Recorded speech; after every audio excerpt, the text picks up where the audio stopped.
Deyir, ana NLP nədir? 6 yaşında bir uşaq. Ana deyir ki, sən NLP-nin nə olduğunu deyərəm.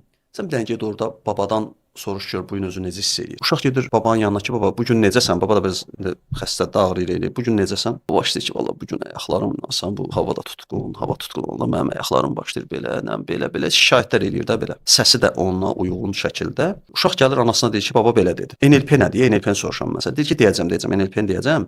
Sən də get babaya denən ki, uşaq vaxtı mənim ən gülməli halımı xatırlayırsan, məsələn, mənim də xatirə danışda, mən gülməli nə etmişəm.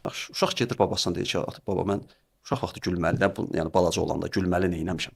Baba başlayır ki, hə bir dəfə yadımdadır, səndən hamama girəndə falan şey belə elədim, falan vaxtı belə elədim, belə. Babam bir keyf açılır da. Sonra gəlir anasına deyir ki, uşaq, bəs baba belə dedi. Ana deyir ki, bax NLP bir sualla adamın əhvalını dəyişmək. Fokusu dəyişdi, əhvalı dəyişdi. Bu da bir texnika.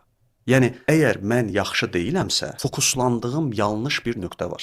Yanlış qavramadan irəli gəlir. Mən elə bir şey düşünürəm ki, o məni yaxşı eləmir. Onda mən onu düşünməyə niyə davam edeyim ki? Yaxşı, mən necə düşünsəm yaxşı olaram deyər, o düşüncəni tapar, o da mövcud vəziyyətə görə və adamın vəziyyətinə görə də o düşüncəni tapar və o mənanı verərsə, duyğu da dəyişər, əhval da dəyişir.